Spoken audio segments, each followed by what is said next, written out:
ahead, Marty.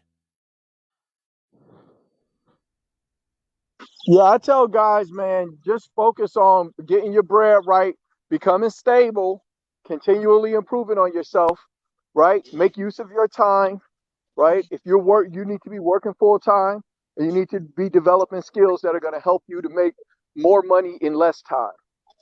Certifications that have to do with whatever thing it is that you're building skill and proficiency in.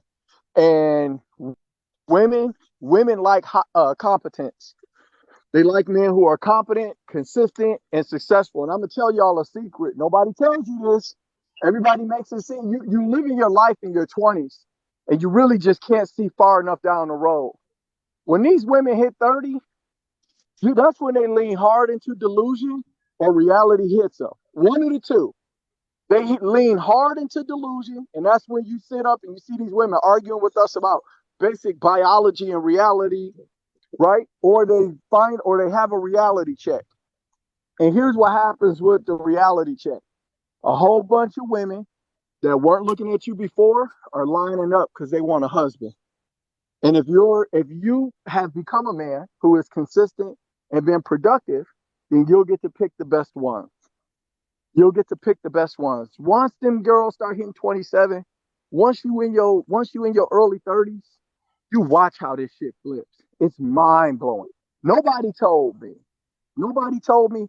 Then I got divorced. I think I got divorced at about 36. I was about 35, 36. I came back out onto the dating market. You know, I become a multiple six-figure earner during my marriage. And I went back out into the dating market, and the shit was a cakewalk. TV anchors, models, more models, young models, right? Just it was insane, absolutely insane. My current girlfriend speaks five languages, and has a master's degree from the University of Michigan. Like, I'm telling you, bro, like, just focus on yourself, work on yourself, and you'll get to pick in the end. We win in the end, fellas.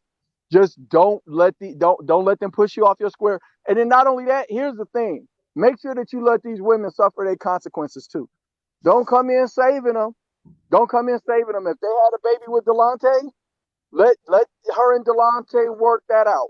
Facts. Don't come in and be stepdaddy to little Aiden. Because let me tell you what happens when you stepdaddy to little Aiden. You're dealing with Delonte and his bullshit and his lifestyle. And I'm telling you, when you're dealing with these women where somebody done already hit that bottom that I showed you on that video, when somebody else done already hit the bottom, then has access to her. Don't think for a second I can't call up any one of my exes. If I call my ex-wife right now, she wouldn't even pack her shit. She'd drop a match in the middle of the floor and walk out the front. So if you think you can compete with somebody that when she was 18 or 19 years old and full of dreams, and he eviscerated the lower pieces of her spine with that good long daddy, if you think you can compete with the fantasy she's built up in her head about that bullshit, she'll be sending that nigga your money in prison. So you leave them women alone. Leave them alone. Deal with a woman that's got some values, that was raised to be traditional. If she ain't got a daddy, then most of the time, unless she's done a lot of therapy, she can't be dealt with. The father wound is real, and it's the ultimate red flag. If you got a woman and she was raised without a daddy and she hasn't done a ton of therapy, you got to ask these women questions, bro. You got to ask a woman and see if she's somebody who believes that you can be a single mother and that's fine. If she say yes, that means that she don't need you.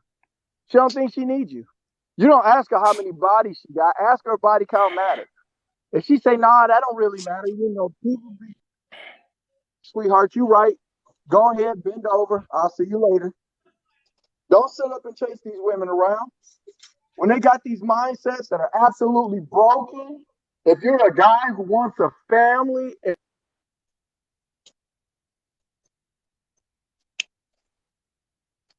you can't deal with hoes. You can't deal with 304s. You can't deal with these with. Oh, you're breaking up, Marty. A woman that's willing to have sex because it's a vacation, because it's a vibe. Yeah. A woman who's willing to have sex because she's on vacation, because it's a vibe, because he's 6'3", because he got green eyes. Let me tell you something. You don't want no wife that's giving her body away for some shit like that, bro.